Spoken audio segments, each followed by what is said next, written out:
You get that freak the gun! You get that freak the gun! It's Law Fantasmas. Uno, dos, tres, cuatro. The school shooter identity has been revealed. And I say the identity, the supplier of the gun has been revealed. And it's all hell breaking loose in Charming. Welcome back to Fog Entertainment. It's Sons of Anarchy Tuesday. It's Teller Tuesday. Teller Tuesday. One death leads to another. One death leads to another, but let's dive straight into it. Nero's in jail. He's wearing orange. Orange is the new brown. I like that one. I see what you did there. Clay is also in jail, but he wasn't in this episode. Clay is laying low. What's the chances of Clay and Nero becoming butt buddies? Get your butt buddies today. Here, I mean, I was going to say tune into it, but I really wouldn't. But No, I mean, I wouldn't. If these two want to team up in jail, then by all means, go ahead. This episode, though, Jax is still suffering for the offence of last episode. He storms into the ice cream shop. Sam Crow's acting all depressed, and he's like, right, guys, reel it in. It's only a 3-month-old baby.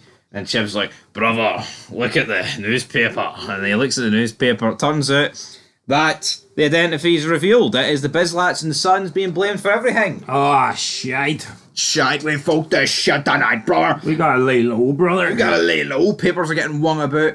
At the police station, Roosevelt asks Gemma what happened with Tara. She pretty much explains what happened, and Roosevelt's like, alright. But it's like, Roosevelt doesn't even believe it. It's almost like Roosevelt's been booked so weird this season. It's like, he's on to everything. He knew Torek was dirty. He knows Gemma's innocent. He's turned into the man. He's turned into a guy. He's like final boss mode of police, but he's going to bite the bullet soon. Does he care though if Gemma's innocent or not? Probably not, I think he's beyond. I think he's beyond giving a shit, like. I think he He is. just wants to take down as many bad people as he can. That's exactly it. Wendy, she's getting high, unreliable, can't trust her. Then Can't trust her. Can't trust her. Patterson gives Nero the paper, right? Bunch of dead kids on the photos. Think about this every time you visit your son, you little brown beaner. This could have been your kid, man. This could have been your kid, hermano. Lucius wouldn't have done much running away from the bullets, that's for sure, as Patterson pointed out. So, yeah, Nero, is he going to flip? Yeah, it would have been pretty impossible for someone to do this in Nero's school because, I mean, first of all, you need the two hands to hold the crutches up, so how would they been able to spray the gun? I've seen guys rob jewellery stores with just their feet, so, I mean, it is possible. Yeah, but I think that would take a long time, years worth of training, I would argue. What, on the toes? I don't think you could I don't think you just Red toe jamming the gun. I don't think one day you could just like pull your socks off and start shooting with an AK or whatever. What sort of level of wasted do you have to be to actually start working a gun with your toes? Kind of wasted, doesn't have any hands. I mean, that's fair enough, like, but I mean, it's just weird. Unser, this guy's still breathing, confronts Tara. Barely. Barely. He says, I don't think you'd do anything to hurt your baby. But I couldn't imagine Gemma doing it either. Wayne, it's right in front of you. Come on, Unser. Put two and two together, you dumb old This bastard. entire show is Unser refute. Unser to his final fucking breath couldn't see what was right in front of him. Yeah, he couldn't see it, but we could see it. There's no doubt about it. Gemma's been the nail in Unser's coffin. It was coming. But yeah, he doesn't think Tara would do anything, but he doesn't think Gemma would do anything. I mean, technically he's right, but did he factor in option C? Would Tara do something to Gemma? And would Gemma do something to Tara? And that includes making up lies. In Unser's brain, baby lies. He did 50-50 on who wants to be a retired mayor, and he only got two options, A and B. He didn't see C. C was blanked out. Anyway, we're at chapel. The Sons are discussing the Bizlats because, you know what, they can't trust them. None of us are going to rat boy, but those little beaners, brother. And you know what? It's a damn good point. Even when Patterson's telling Nero, it's like, yeah, you're an OG, you're not going to give up the Sons, but what about your crew? And it's true. How mad is it that a Bizlat that could be in the game 2 months could just job out the whole organisation? Both of them. True, but it works the same way. I mean, who's to say that a son couldn't job out the Bizlats? Yeah, but to put it, as Carmine would say in The Sopranos, the Sopranos are a glorified crew, and I feel like the Bizlats are a glorified crew. The Sons feel fucking legit. Yeah, but hold on, the Sons just have a recently promoted patch member and 3 guys that have arrived from out of town. The last time the Sons of Anarchy had 3 guys who arrived from out of town, they were doing some shady shit. So are Sam Crow trusted here? Can they be trusted 100%? They've also got a known rat round the table in Juice. Exactly. So I mean, maybe the Bizlat should be questioning Sam Crow. Where do your loyalties lie? If it's just double dipping. He does look. Well, I mean, I say he looks a bit brown. Fucking, that's the whole reason he ratted. Double dip shit, for fuck's sake. Double dip shit. But yeah, the Sun's going to Bizlat territory. They're meeting with him. Then this car. He looks like Vice, man. Just stands there, plays chicken with the car. He wants to die. They just want to die here. What do you take for this? To me, it's almost like he's trying to impress Jax or something. Yeah, it's like, oh, Jax told him about 4 episodes ago. It's all right. Don't need to. You've paid the price, son. You've made up for it. You've made up for it. How does Chibs feel about that? I don't know how Chibs feels about it. But yeah, I mean, it kills a Bizlat, this guy. Yeah, it does. The car drives over him. It wasn't going to kill Tig or something, was it? Yeah, no, it drags his body 50 yards down the road and kind of mangles him. Car drives off, and we have the lead Bizlat, whose name is escaping me right now.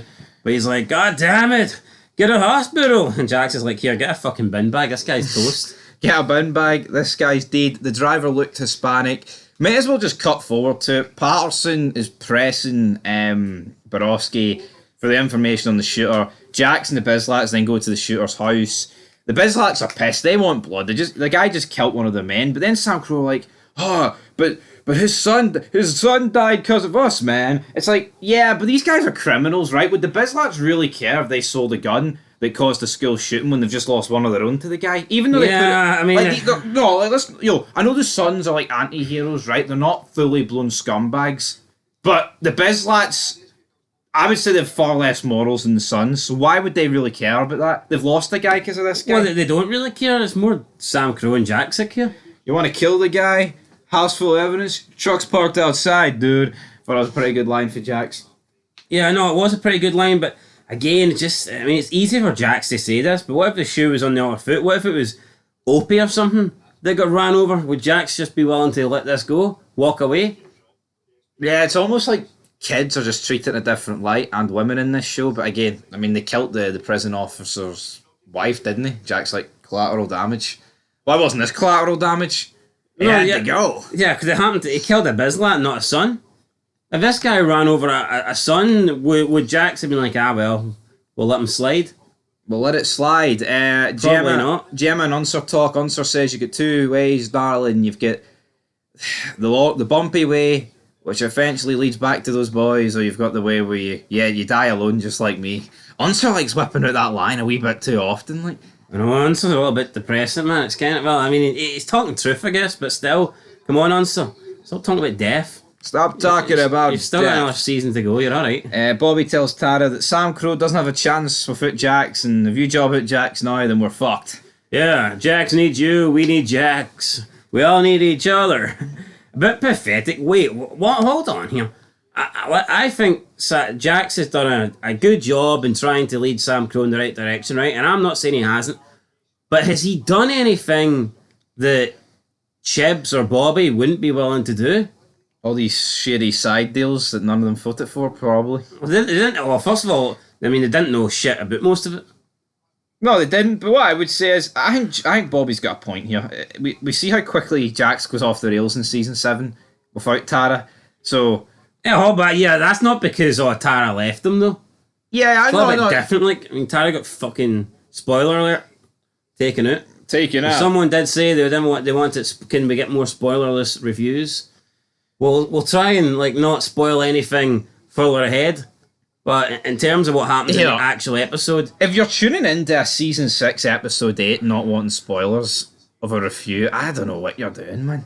I feel like a spoiler-free episode's like a premiere of a show. Maybe like a finale, if you're feeling generous. But spoiler-free review? No, anyway, it's the finale for the kid's dad because he decides to, I mean, pretty gruesome scene, he just decides to kill himself, takes a big knife and sticks it in his throat. Yep. Sticks it in his neck. Blood starts squirting out everywhere. The police are trying to save him. The cop's like, God damn, get the ER! And then like 5 seconds, he's dead. It's like, yeah, no wonder he's dead. He stuck a blade the size of the Eiffel Tower in his fucking jugular. Yeah, so the Bizlats may not killed him, but we got the same result. This guy died anyway, so... Yeah, he's dead. Borowski pretty much says this headline is one she... gonna we wanna have on the paper, brother. District attorney forces victim's daddy to slit his own throat. Chib's like, catchy. So again, it's like back in the house they're playing, oh, this guy's innocent. You know, we killed his son. Here's Chib's ripping the piss at the guy. Catchy, brother. Light-hearted jokes. Unser then, after getting the truth about Gemma, basically tells Tara that you need to tell the truth or I will. So, I mean, Unser says he's willing to help Tara, but is he really willing to help her? He's willing to help her to an extent, but not to the extent that would send or hurt Gemma big time. Because that's See, what Tara... Tara's an idiot for this. Cause yeah, I mean, I'm not saying you can't ask Unser for help, but I think that Tara was naive to believe that she could make it into a me or Gemma dilemma situation and expect Unser to back her. No, especially when you're using such extreme lengths. Maybe if it was simply just, here, we're going to leave, can you help us do that sort of thing? I think maybe Unser would have done that. Yeah, but when you're breaking the law... Screwing over Gemma and getting her sent to prison for... I mean, I'm pretty sure that counts as murder. I mean, Unser was never going to go for that. No. So he basically just threatens, blackmail, well, doesn't black, gives her the dilemma, gives her the option. Either you admit that you got this wrong or I'll tell the truth, and Tara then, I guess, is left with a decision to make. Left with a decision to make. What's she going to do? Who knows? Alone in an apartment, Wendy's shooting junk. Brilliant. Jax basically tells Gemma, Grandma is dead. Fuck off, back to TJ. Then the episode ends with...